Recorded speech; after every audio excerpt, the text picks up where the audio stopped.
سلام، وقتتون بخیر. مرسی. ممنونم. خوبی شما؟ ممنونم. شما خوبین؟ خدا رو شکر خوش میگذره بالاخره. آلمان؟ خدا رو شکر. سرماشی خورده من اذیت میکنه. من آدم سرمایی هستم. هوا سرده نه؟ بله، هوا سرده.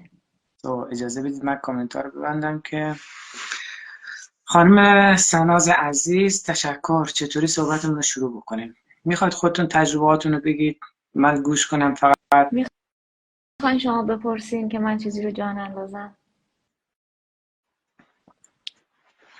گفتم شاید توی این لایو یکم من کمتر حرف بزنم، بیشتر بچه ها صحبت شما رو بشنون. خانم ساناز کی هستید؟ چیکار کردید؟ رزومتون چیه؟ تحصیلاتتون چیه؟ سنتون چیه؟ چرا اینجایید؟ من ساناز هستم. 39 سالمه.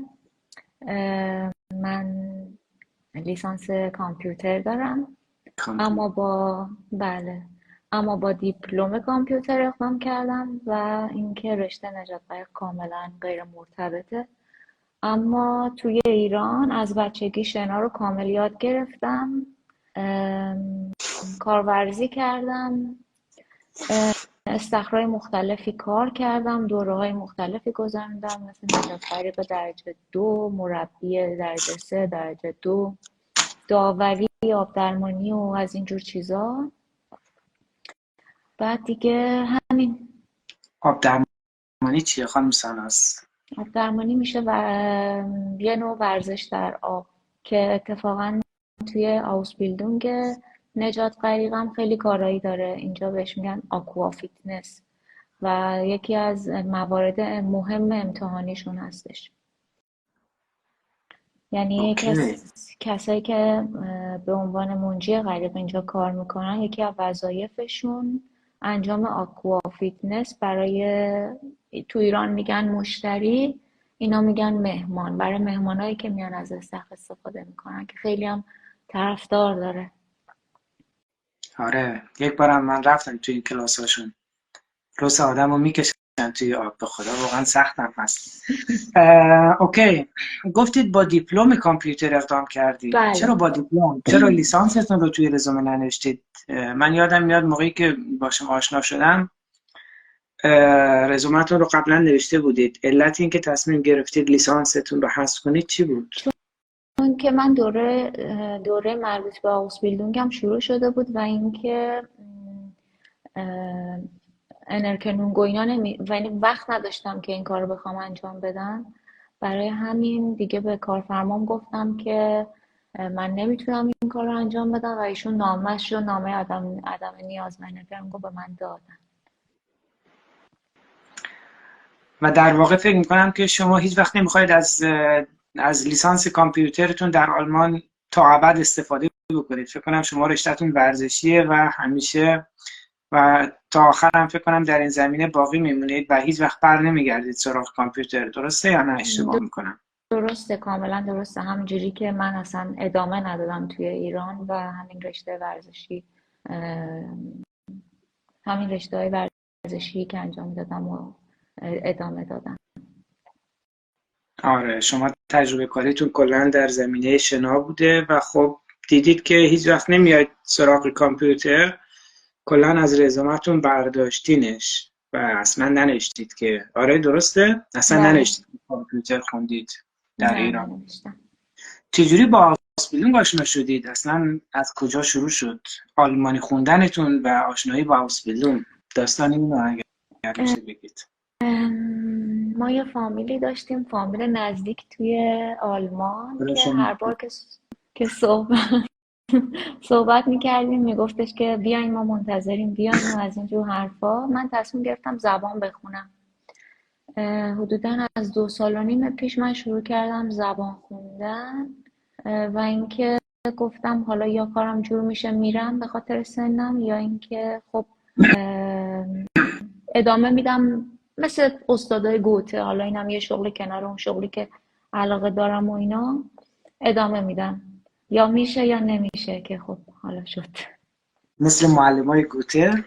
معلمای گوته خوبن یا خوب نیستن؟ یعنی با خودتون گفته آره مثل همین معلمای الکی پلکی میرم کلاس کلاس هم برمیدارم سر چند نفر کلاه میذارم اینجوری یا نه معلومای بود؟ والا توی معلمای گوته نه همشون، اما خب خیلی هاشون خوب نیستن. ولی هستن کسایی که واقعا شایسته اسم گوته هستن. اما خب حقوق خوبی دارن در کل. هر جوری که کار میکنن به هر حال استاد گوته هستن و پول خوبی در میارن. این شد که گفتم حالا کار مترجمی بکنم در کنار این شغلم، چون این شغلی که یعنی نجات غریق توی ایران پشتوانه خوبی نداره، اصلا درآمد خوبی هم نداره. فکر می‌کنم درآمد زیاد بالایی نباید داشته باشه. نه نداره.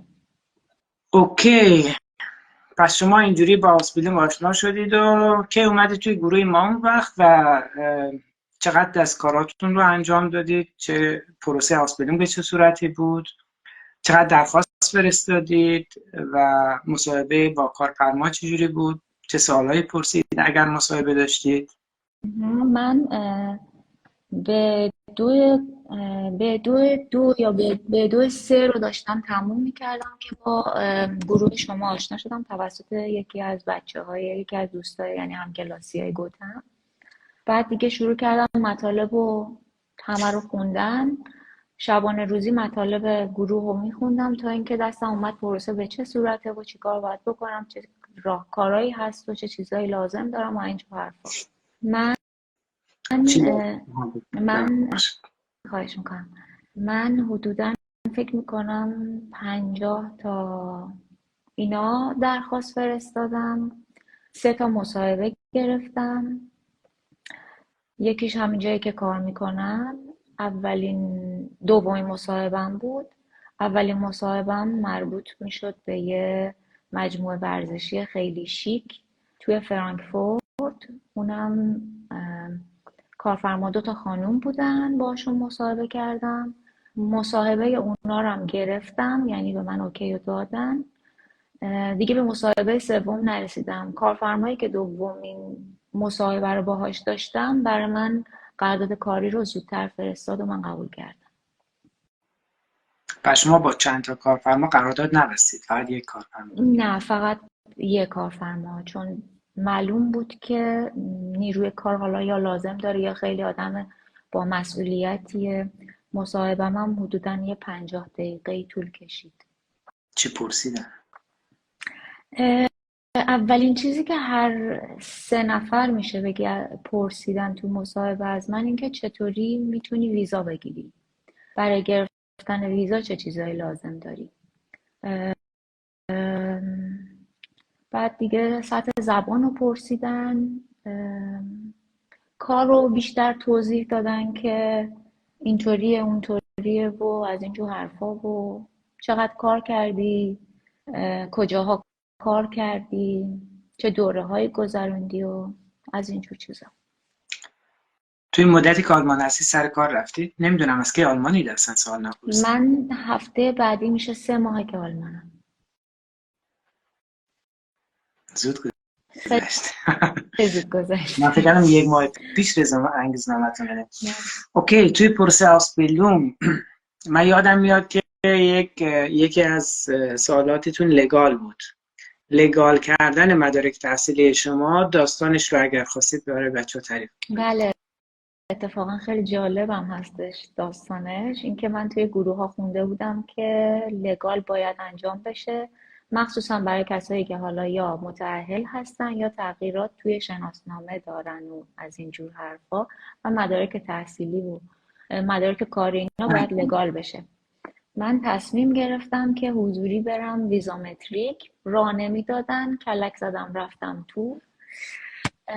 از پذیرش اونجا سوال پرسیدم که من شرایطم اینجوریه، قرارداد کاری دارم، میخوام برم و ولی قرارداد آوسبیلدون دارم، نوبت لگال نمیتونم بگیرم، چیکار میتونم بکنم؟ گفت شما لازم نداری. گفت اگه که شناسنامه‌تون تغییر نداره شما لازم نداری. منو متقاعد کرد، اومدم بیرون. رفتم دم سفارت. شانسی یه زنگی اونجا بود زدم و یه خانومی اومد از پشت یه در کوچیک مثل زندان جواب منو داد و هرچی راهکار بلد بودم گفتم، ولی یه آقایی پشتش وایساده بود، یه خورده از این یقه کیپا و این شکلیا، که گفت خانم شما گفتی یه سوال، و اجازه نداد که اون خانم جواب منو بده. من یه دونه برگه برای من، ولی اون خانم نوشت که اگه میخوای درخواست وقت ضروری داری به این چیز ایمیل بزن. من با همون برگه دوباره رفتم فرداش ویزامتریک، دوباره کلک زدم رفتم تو، راه نمیدادن، کلک زدم رفتم تو، با همون آقایی که پذیرش نشسته بودن صحبت کردم، گفتم که ببین من به فکرم این برگرم، رفتم سفارت با خواهش و تقاضا و التماس گرفتم ایمیل رو که میزنم، اما خواهش میکنم شما. گفت خانم چرا انقدر گیر میدی؟ گفتم که من یه بار شانس دارم، نمیخوام این شانسمو از دست بدم. شروع کردم حرف زدن و اینا، که گفتش که برای ویزای کاری و آوسبیلدونگ اصلا لگال نمیخواد مگه اینکه شما تغییرات مثلا تو شناسنامه داشته باشی، اسم فامیلی چیزی که اون کس فارغ زیاد شده باشه و اینا. بعد گفتم آقا خیالم راحت باشه. گفت خانم من دارم به شما میگم اول آخر شما مدارک تو کجا باید بیاری بدی؟ گفتم ویزامتریک. گفت من دارم به شما میگم شما میای پیش من میفرستمتون حالا پیش آفیسر برای مصاحبه و اینجور چیزا. دیگه خیالم راحت شد که خب واقعا پس نمیخواد دیگه. همین دیگه، من لگال انجام ندادم. کلکتون طوری هست که بشه توی لایف تعریف کرد؟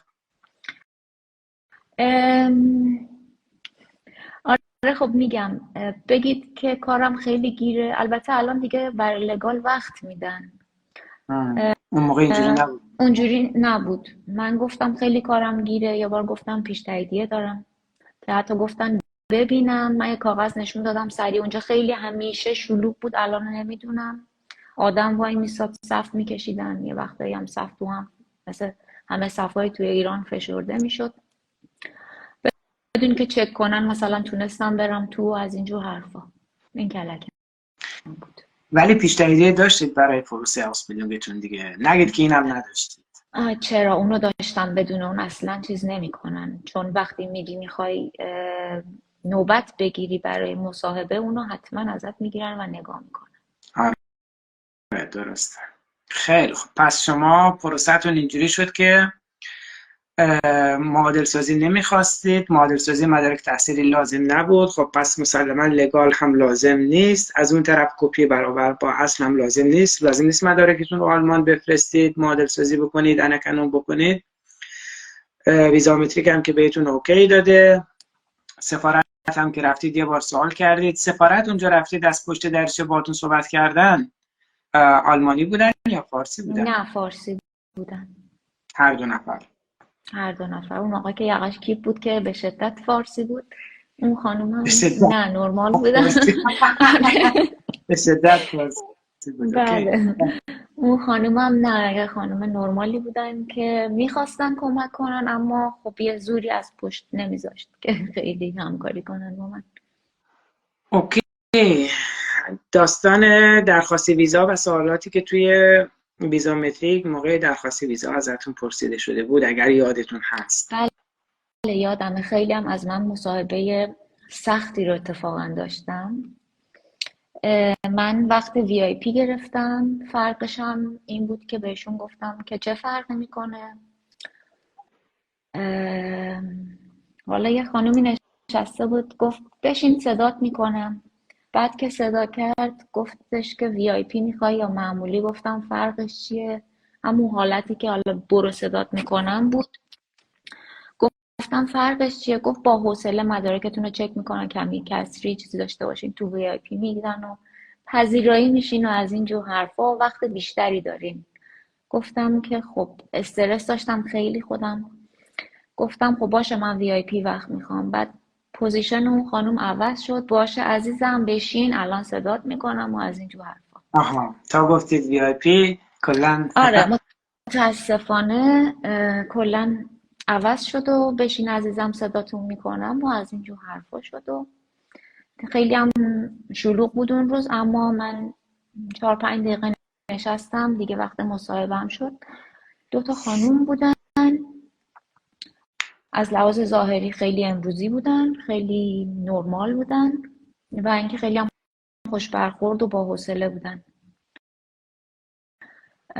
دیگه من صحبت کردم، مدارکم رو گرفتن، به من گفتن این همه مدرک داری، مدارکت هم با رشته‌ای که درخواست دادی مرتبطه، چرا کاری اقدام نکردی آوسبیلدونگ؟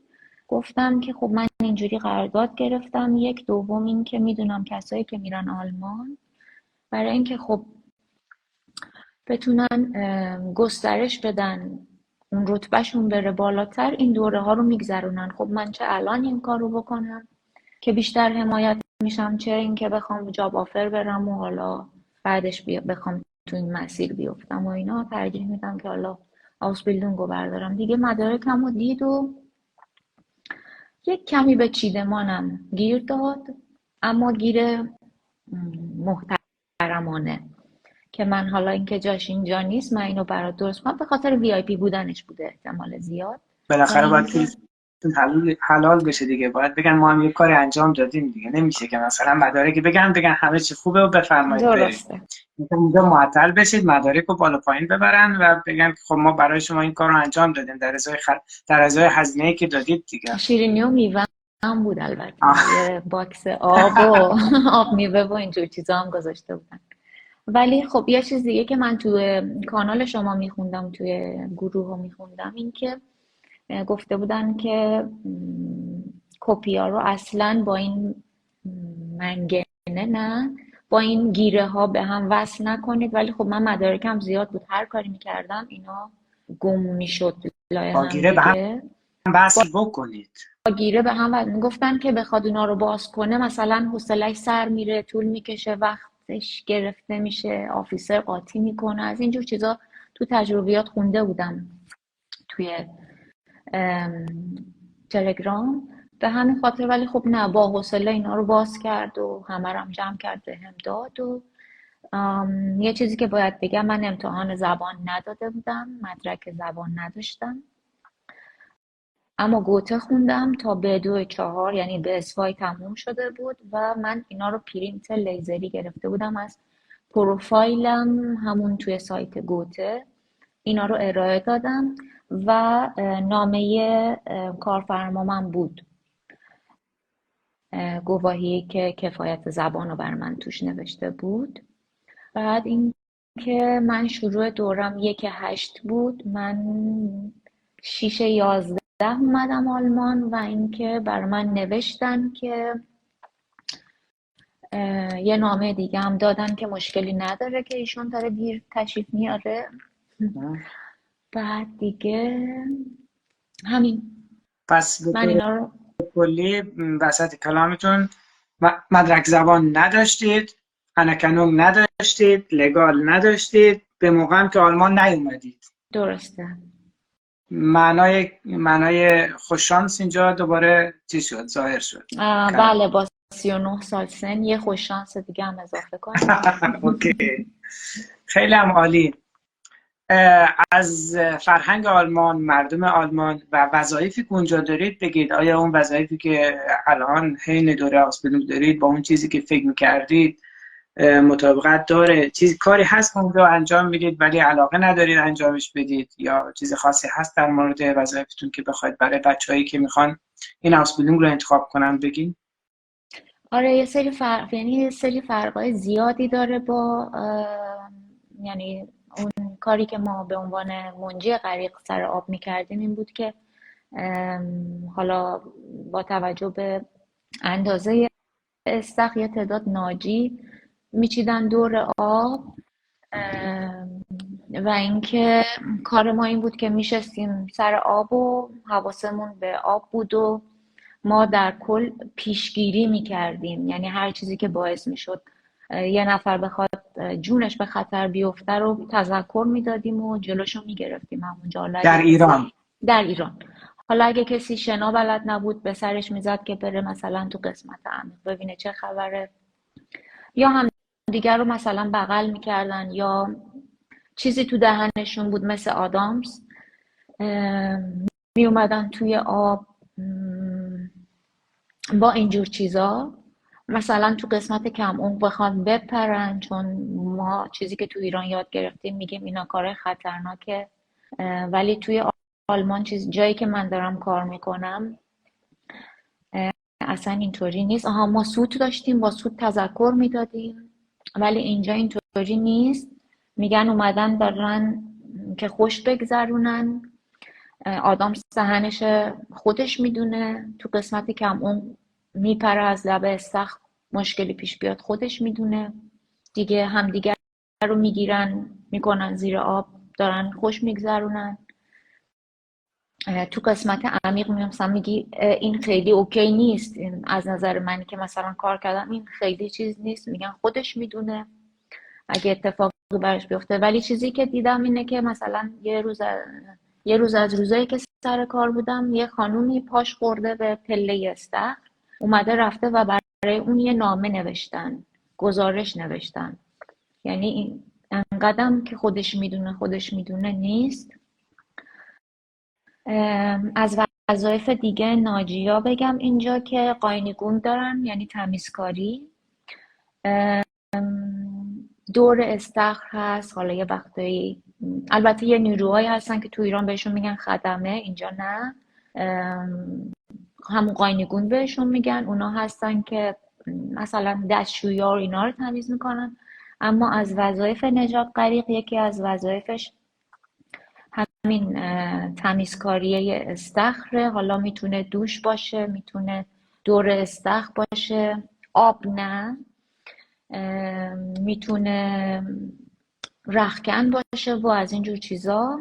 یه وظیفه دیگه هم هست که صندوقداری یاد میگیریم ماها، باید توی کاسه هم بتونیم کار انجام بدیم. یکی دیگه هم هست همون آکوا فیتنس، و اینکه ما توی یعنی دوره آسبیلدونگ یه سری چیزایی رو باید اگه بلد نیستیم یاد بگیریم. موارد امتحانیشون با ما که توی ایران انجام دادیم حتی با دوره های آیلتس بین المللی فرق داره، که حالا اگه لازم بود من میتونم بگم که موارد آزمونشون چی هست. فعلا زیاد تخصصیش نمی کنیم، ببینیم اگر بچه ها سوال نپرسیدن میذاریم همینجوری باشه. اوکی، متوجه شدم که چجوری هستش، چه وظایفی دارید حدوداً. خونه چی کار کردی؟ چجوری خونه پیدا کردی؟ یا کارفرما کمک کرد؟ چجوری بود داستان؟ کارفرمام کمکم کرد. هرچی خودم گشتم از سایت‌های مختلف، از هر چیزی که هر کی پیشنهاد میداد، هر کاری کردم. ترمین میگرفتم، قرار ملاقات میگرفتم که برم ببینم، ولی خب حالا یا متقاضی زیاد بود یا من شرایطشو نداشتم به عنوان کسی که تازه اومدم آلمان و اینجور چیزا. مشکلات بود، خیلی سخت بود. من یه سگ باهامه، سگم و همراه خودم آوردم که سایز بزرگه. اتفاقا میخواستم بپرسم ببینم تکلیف سگتون چی شد؟ سگتون پیش کی مونه؟ سگم با خودم آوردم که اصلا نمیشد تنها بذارمش. یه گربه هم دارم که حالا ایران، اونم یکم دیگه میاد پیش ما. بعد من با سگم 1 ماه وگه بودم توی یه اتاق کوچیک. یه مدت کوتاهی هم تونستم یه آپارتمان میشه بگی، یه جای رو موقت بگیرم برای اولین دوره شوله‌ای که مدرسه‌ای که داشتم. و اینکه از کارفرمام یه 3 هفته‌ای مرخصی گرفتم. خونه یکی از دوستانم، اقوامم بودم اینجا. بعد دیگه دیدم که نه، واقعا نمیشه، مرخصی داره تموم میشه، این 1 ماهی که من وگه هستم داره تموم میشه، همه اینا داره میگذره و نمیشه دیگه. دست به دامن کارفرما شدم و من براش پیشنهادایی که به شرایطم میخورد و پیدا میکردم، میفرستادم، درخواستا رو ایشون زحمت میکشیدن میفرستادن. روزایی هم که ترمین داشتیم با من میومدن و کلا خودشون میافتاد جلو. حمایت کرد. اوکی، حدودتون طوری بود که تمکن مالی باید ارائه بدید یا نه؟ نه، نباید ارائه میداد. تمکنم پس نداشتید دیگه. اینم جز اون 4 تا دیگه حساب بکنید. تمکن، یادم میره، تمکن، انکانو، مدرک زبان یکی دیگه چی بود؟ لگال. لگال هیچ کدوم. اوکی. و تأخیر ویرکر. هم بود. بله. آره اونم بود دیگه. پس تمکن هم ارائه ندادید. خیلی هم عالی. اگر موافق باشید و یا کامنت ها رو باز بکنید ببینیم بچه ها چه سوالاتی دارن در رابطه با این آسپیلوم. بله. و خب اگر سوال پرسیده شده بود که توی تجربیات شما نبود میتونیم رد بشیم فقط دیگه. من یه مشکلی دارم، متاسفانه این ریکوستی که فرستادم این پایین صفحه مونده، کامنت ها رو نمیتونم ببینم. اینجا یه گزینه کنسل دارم، بزنم فکر میکنم که اگه میشه شما کامنت ها رو بخونید من جواب بدم. ببینم که چه اتفاق میفته. خب بچه ها سعی کنید سوالاتتون مربوط به موضوع صحبت امروزمون باشه. خودتونم باید تمرین بکنید خانم ساناز، یعنی موظف هستید تمرین داشته باشید یا نه دیگه؟ بله. بله، از 5 روزی که کار میکنم 4 روزشو به من گفتن باید توی آب شنا کنیم و اینکه اصلا شنا کردن توی استخرای ایران مردم که می اومدن آب بازی بود. اینجا نه، اینجا میبینم هر کسی میاد از استخر میخواد استفاده کنه بدون توقف واقعا داره همینجوری شنا میکنه. روی طولم هستن، 20 طول داره، روی اون شنا میکنن، کسی نمیاد وایسه. بچه ها نوشتن که چطوری این چارتا رو ارائه ندادن، تمکن مالی و لگال و انکنونگ و مدرک زبان و بچه ارائه ندادن که دیگه چطوری نمیخواد. اون بدبختایی که باید ارائه بدن تعریف میکنن ما چه کارهایی کردیم، چه بدبختی هایی کشیدیم، چه زحمتی کشیدیم، اینجا برو اینجا برو. اونایی که ارائه ندادن دیگه خود شانس داده دیگه، اینجوری خب حساب پس کنید اگه دیگه. میخواین یه شانس دیگه هم اضافه کنین، من ویزام 12 روزه اومد، اینم به شانس ها اضافه کنین. اینم واقعا شانس هستش. البته 12 پیش تاییدی هم فست ترک بود، ولی روز مصاحبه به من گفتن که از 2 هفته تا 6 هفته منتظر باش، شما چون فستی زودتر میشه که 12 روزه اومد. موارد آزمون نجات غریق چی بود؟ نجات غریق کجا؟ فکر ایران یا میکنم شاید منظورشون، نمیدونم، حالا ببینیم که بچه ها سوالشون رو دقیق‌تر مطرح میکنن یا نه. حقوقتون رو میشه دقیقاً بگید که چقدر هستش سال اول؟ سال اول 1068 تا. 1068 داره دیگه، گپ چیز نداره، تمکن نداره. توی رزومتون گپ داشتید؟ گپ ها رو چجوری پر کردید؟ من یادم میاد رزومتون خیلی گپ که چه عرض کنم مثل چیز بود، مثل کلا هر 1 سال 9 ماهش گپ بود. اینو چیکارش کردید؟ رزومتون رو چجوری دستکاریش کردید؟ من از شما یه تشکر بکنم بابت رزومه و انگیزه نامه‌ای که من به سفارت دادم. دیگه این بحث خیلی تخصصیه، به خود شما میسپارم جوابشو. اوکی.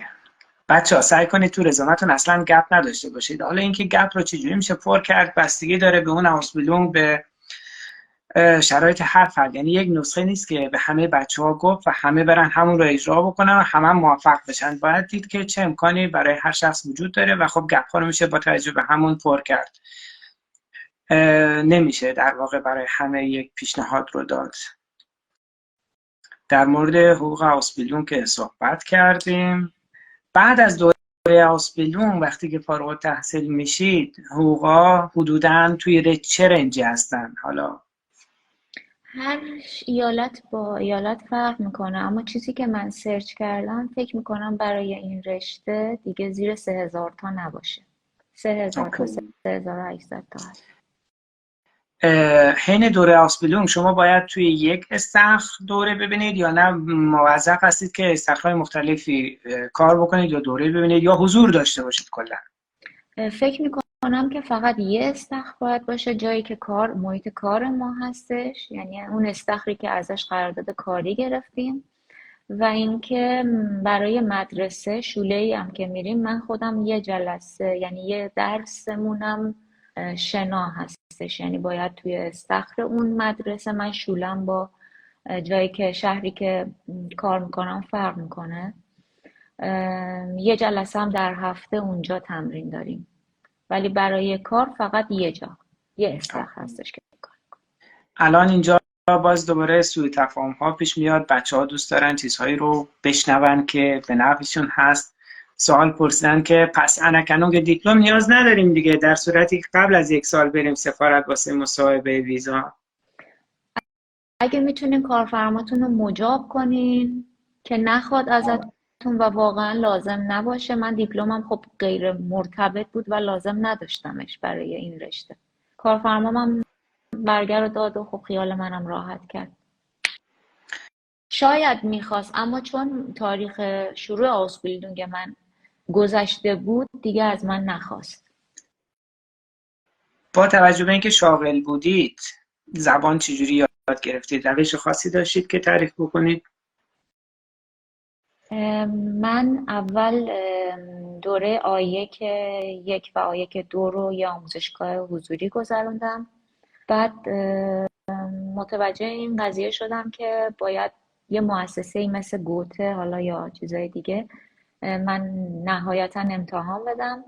بعد ترجیح دادم برم دوباره از پایه همون گوته ثبت نام کنم بخونم که حالا سرتیفیکیتاشو داشته باشم یا اینکه جزو هنرجوهای اون مؤسسه باشم. حالا شاید یه اولویتایی برای امتحان نهایی به من تعلق میگرفت که در پایانم امتحان رو ندادم.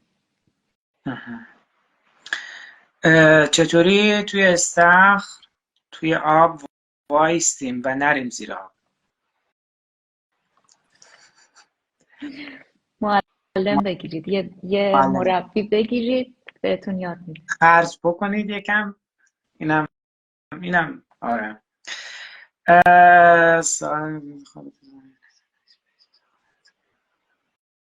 یه سوال نسبتاً طولانی. اگر کارفرما خونه در اختیارمون بذاره، اون کرایه اون خونه رو باید پرداخت بکنیم یا نه خونه معمولا رایگان هستش؟ تا اونجایی که من میدونم اگه کارفرما خونه در اختیارتون بذاره رایگانه. از چه وبسایت های استفاده کردید که کارفرما پیدا بکنید؟ همون وبسایت هایی که توی گروه ها هست، از همونا بوده، هیچ چیزی دیگه نیست. مثل ausbildung.de. بچه ها، کارفرما قانون نیست که اگر خونه بده رایگان هست یا اگر خونه بده باید کرایه‌شو بدید. 99.9% کارفرماهایی که من میشناسم و حالا لطف کردن خونه دادن، کرایه‌شون هم گرفتن. من تا حالا ندیدم که کارفرمایی خونه بده به کسی، کرایه نگیره از کسی، بگه بفرما صلواتی شما اینجا بیا، آب برق گاز دیگه وارد جزئیات نمیشیم. از این حرفا من ندیدم، مگه اینکه واقعا شما دیگه خیلی خوش شانس باشید. خب اون بحثش جداست. اگر یک کارفرمایی بیاد یه خونه ای داشته باشه، لازم نداشته باشه و بگه شما 1 ماه 2 ماه 3 ماه از اون خونه میتونید استفاده بکنید، بله چرا که نه. همچین چیزی غیر ممکن هم نیست. یعنی گفتم دیگه قانون وجود نداره کسی همچین کاری انجام نده یا حق نداشته باشه انجام بده. اگر کسی بخواد که چرا. من گفتم که من نمیشناسم، تو تجربیاتم نداشتم تا الان. من وسط صحبت شما چیز اضافه کنم. من برای این گفتم که اگه کارفرما گفته که چیز پول نمیگیره، برای اینکه من همین کارفرمایی که هست باشون کار میکنم قرار بود خونه مادرشون رو به من بدن و اینکه وقتی فهمیدن که من یه سگ 30 و چند کیلویی دارم منصرف شدن. گفتم مثل اینکه مادرشون از سگ میترسه. حالا الان فهمیدم که مادرش گربه داره. به خاطر همون شما نمیتونید. و الا اینم به اون 4-5 تا شانسی که اسم بردید اضافه میشد، یعنی خونه رایگان. آره میگم دیگه، مثلا ببینید کارفرما اینجا شاید خونه مادرش بزرگ هستش، اتاق زیاد داره، اونم نیاز نیست که از همه فضای اون خونه استفاده بکنه یا لازم نداره و خب اگر گربه نمی داشتن خب ایشون میتونست اونجا باشه. اینم هست و الا جز قانون نیست. یعنی همه کارفرماها نباید به شما خونه رایگان بدن، اینجوری حساب نکنید. چون اگر این موضوع باز نشه، توضیح داده نشه، بعضی از بچه‌ها که با پروسه زیاد آشنایی ندارن فکر میکنن که ausbildung گرفتن به معنای اینه که باید کارفرما بهشون خونه هم بده، ولی همچین چیزی وجود نداره، همچین بایدی نیست. حدوداً چقدر توی پروسه آسپیلونگ هزینه کردید؟ من بیشترین هزینه‌ای که کردم به خاطر ترجمه مدارکم بود، چون که تاریخ قرارداد یعنی شروع آسبیلدونگ من شروع شده بود و من مجبور بودم جایی رو پیدا کنم که فوری کار ترجمه مدارک من انجام بده.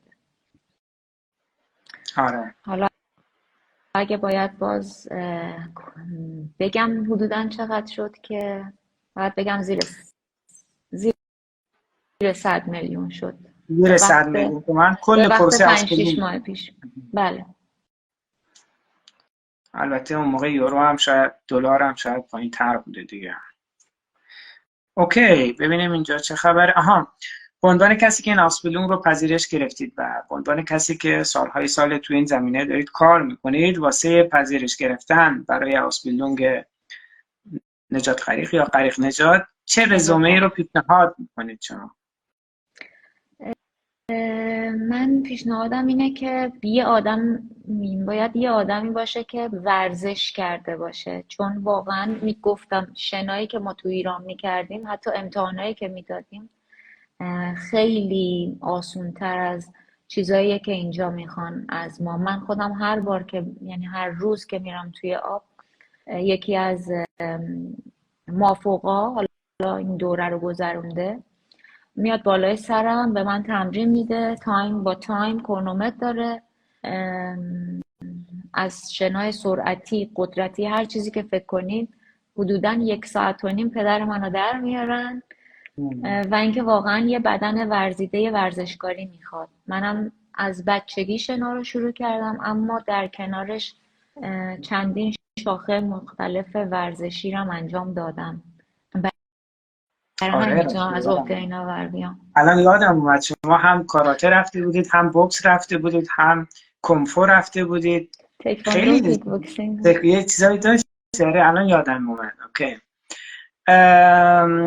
رزومه‌ای که به کارفرما ارائه دادید با رزومه‌ای که به سفارت ارائه دادید بودید تفاوت داشت؟ آیا این تفاوت بود یا تناقض بود یا نه تکمیل کردید رزومه رو؟ بله 100% تفاوت داشت که بایدم داشته باشه. من رزومه و بوربونگی که به کارفرما دادم و خودم نوشته بودم که البته میشه گفت که بی ایراد نبود، اما زحمت لبنزلاو و انگیزه نامم رو دیگه دادم به شما، مگه یادتون باشه که زحمتش رو شما کشیدین برام. اوکی. سعی بکنید بچه‌ها رزومتون رو از همون اول طوری بنویسید که بعداً دیگه نیازی به تغییر نداشته باشه. ولی انگیزه‌نامه خب 100% همونجور که خانم ساناز گفتن تغییر پیدا میکنه.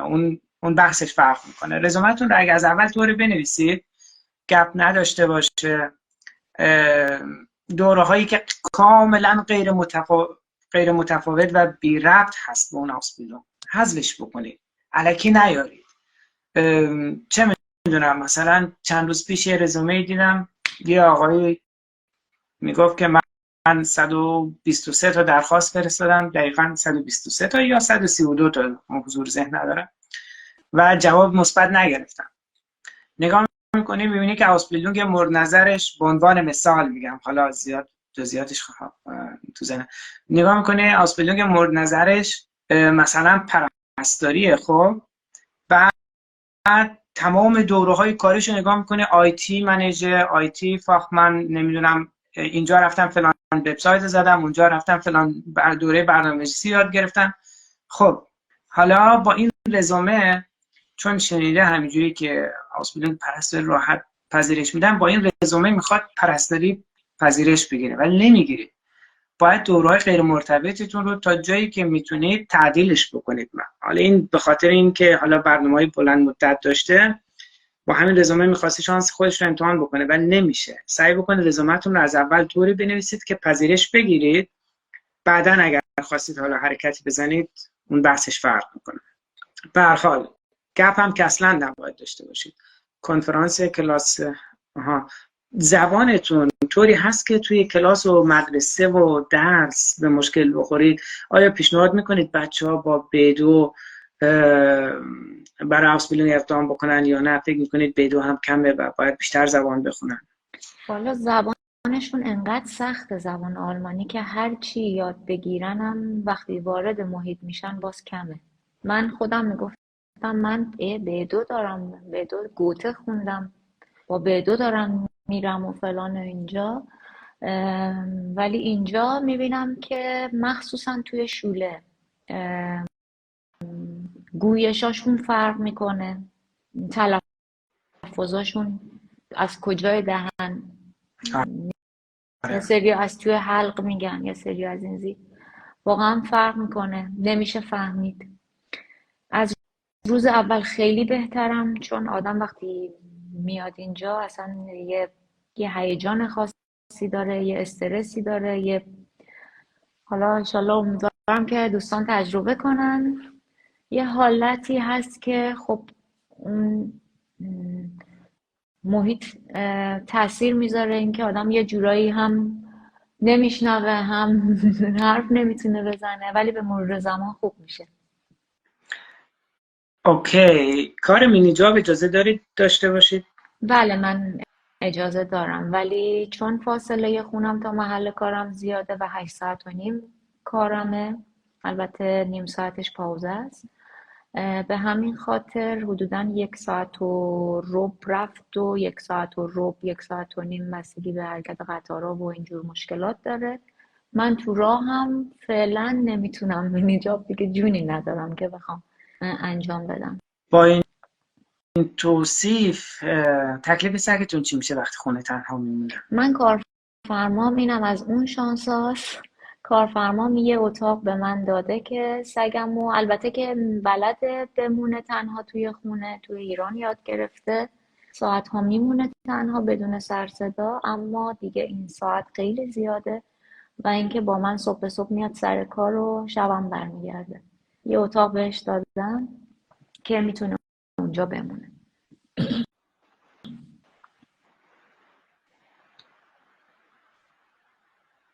اوکی. ولی برای شوله کامل خونه است. آره دیگه. بعد از ausbildung چه برنامه‌ای دارید؟ میخواید به کارتون ادامه بدید یا اینکه این زمینه برای شما فراهم هست که یک جوری سطح کاریتون رو یا موقعیت کاریتون رو، اینجوری بهتر بگم، موقعیت کاریتون رو چنج بکنید، بهتر بکنید یا تغییر بدید؟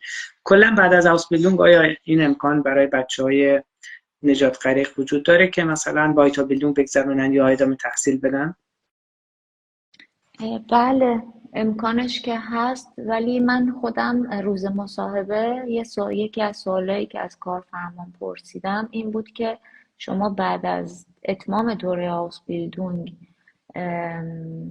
استخدام انجام میدین؟ که گفتن بله ما نیرو لازم داریم و میتونین شما همکاریتون رو ادامه بدین. آره در واقع هدف ausbildung هم همینه که شما وارد بازار کار بشید دیگه، یعنی بهترین حالتش همین. حالا درسته که بعد از ausbildung خیلی ها میتونن دانشگاه برن، بعد از ausbildung خیلی ها میتونن weiterbildung بگذرونن، ولی بهترین حالت که سیستم این رو انتظار داره اینه که افراد برن وارد بازار کار بشن و مالیات پرداخت بشه.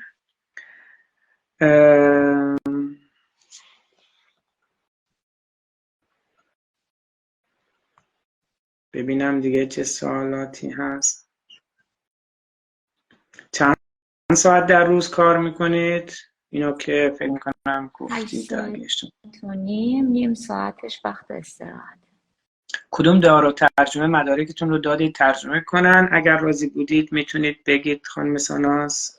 من یه دارالترجمه هستش، الان اسمشو حضور ذهن ندارم بگم دقیقاً، توی انقلاب روبروی دانشگاه تهران. دارالترجمه روبروی دانشگاه تهران، بچه برید اونجا. آره جلوی درب شمالی ببینید چه نه یه خیابون روبروشه پلاک 100%. 85 هم هست. اما خب من اینو بعد حالا نمیدونم کجا این لایو رو گفتین سیو میکنید، کامنت میذارم اسم دارالترجمه رو حتما. اوکی.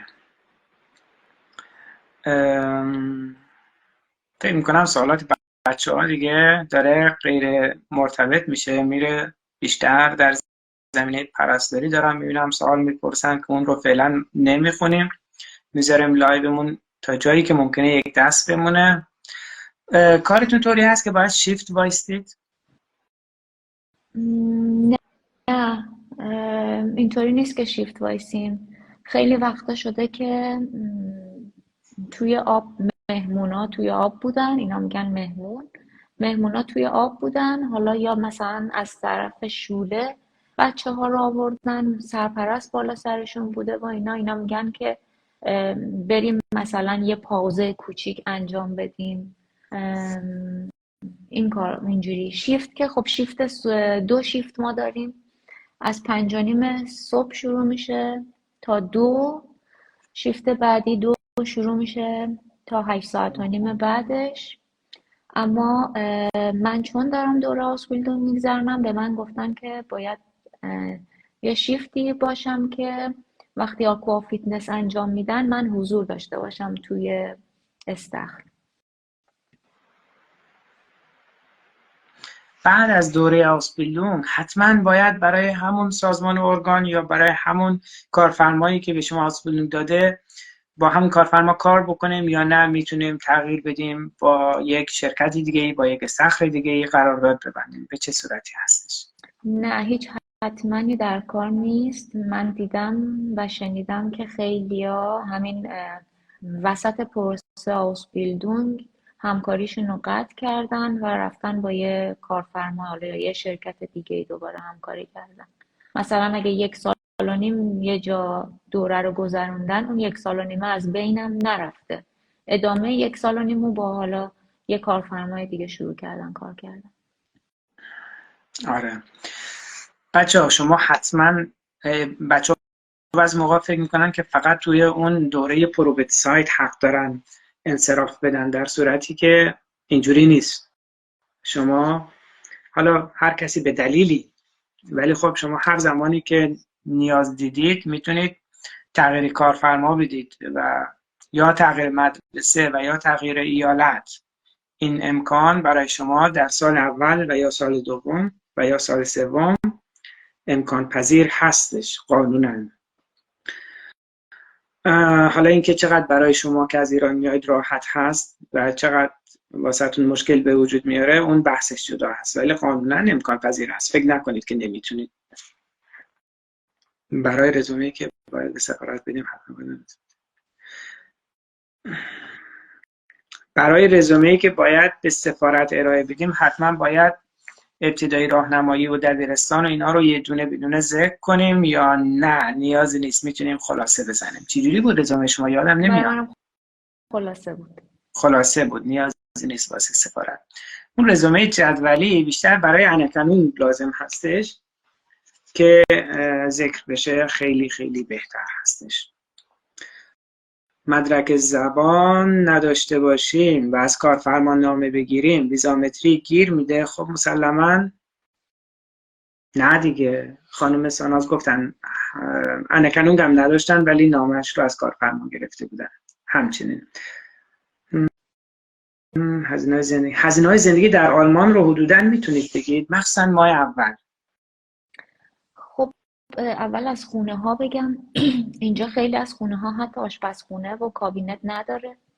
اگه یه خونه خیلی خوش شانس باشین و بخواین یه دونه آپارتمان در بست داشته باشین که مشترک نباشه با کسی، شما باید اول یه آشپزخونه برای خودتون درست کنین دیگه.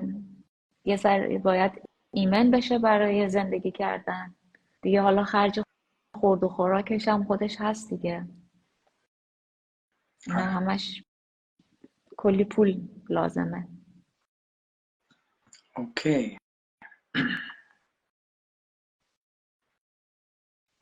استخرها مختلف هستن؟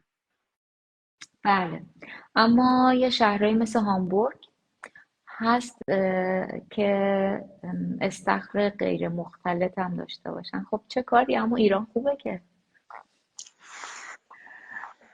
به هر حال سوال خیلی از سوالات هستند، شاید برای ما که برای شما که نه ما نه من خودم رو جمع نمی‌کنم، برای شما که آلمان هستید شاید بدیهی باشه و خب ماها که ایران هستیم ممکنه که اطلاعاتمون کم باشه. سوال میپرسیم مثل همین خونه گرفتن و نمیدونم کرای خونه باید بدیم اگر کارفرما بهمون خونه بده، یا مثلا خیلی از سوالات هستن بسیار بسیار بسیار ساده به نظر میاد، ولی خب بچه ها دارن دیگه، باید با حوصله با این سوالات جواب بگیم.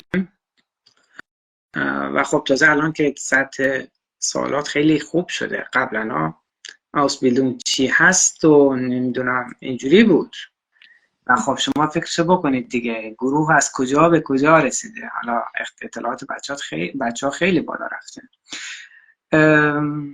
منم فکر نمی کردم که استخری باشه که مختلط نباشه، فکر میکردم همه مختلطن. نه، توی هامبورگ و شهرهای بزرگ که حالا جاهایی مثل فرانکفورت هست استخری که مختلط هم نباشه. اما خب دوشا مختلط نیست، رختکنای خانوما و آقایون کلا جداست، این چیزا هم دارن.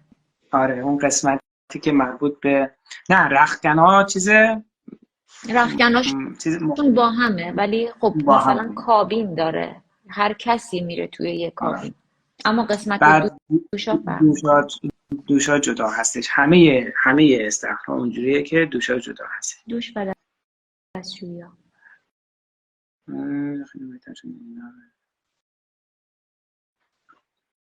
اوکی، خیلی هم اطلاعات خوبی دادید خانم ساناز. ممنونم.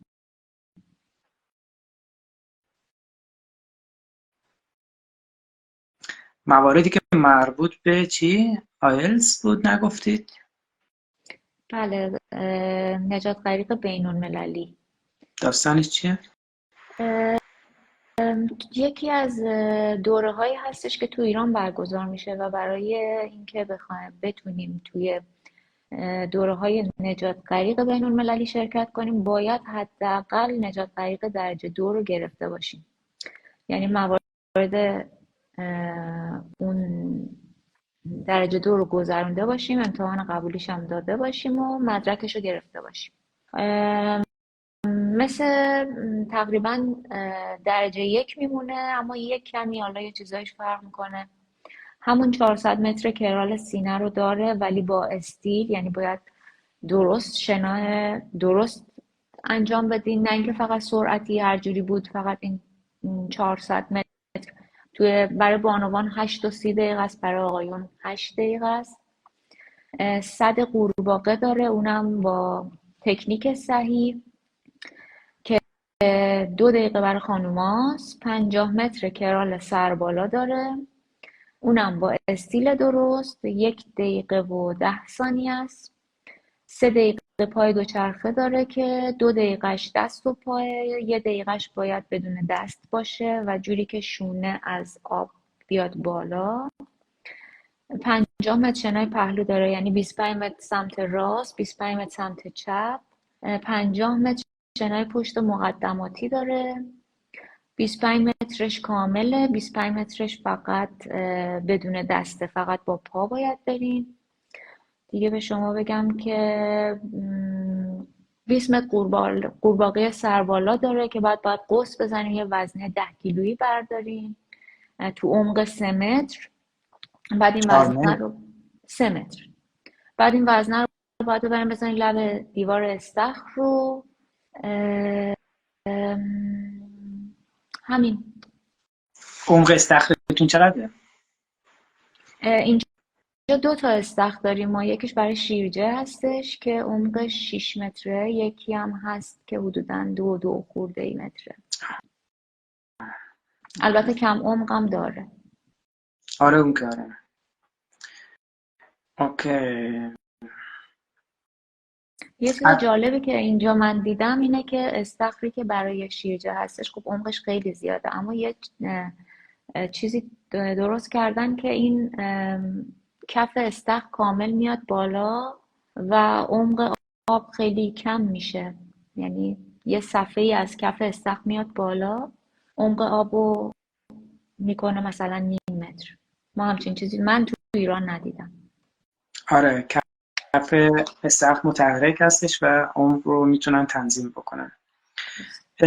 نیاز هست از ایران حتما مدرک بین المللی بگیریم یا اینکه همین مدرک درجه 2 رو بگیریم کافی هستش؟ همون مدرک درجه 2 کافیه.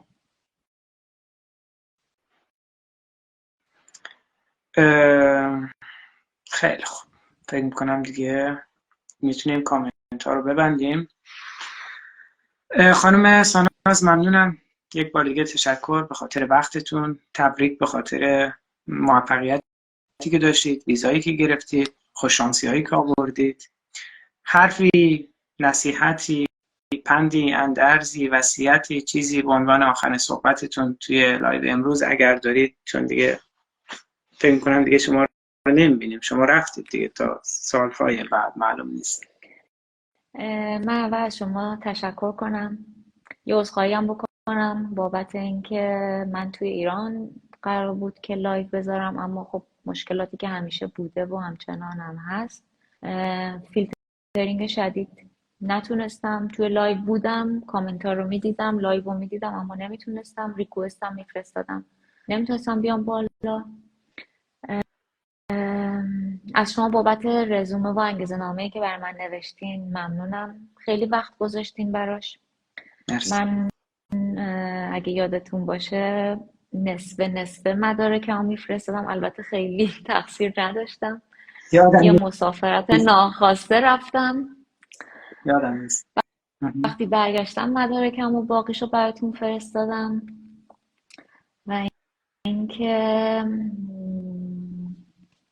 بازم از شما ممنونم. خواهش میکنم، لطف دارید. امیدوارم که موفق باشید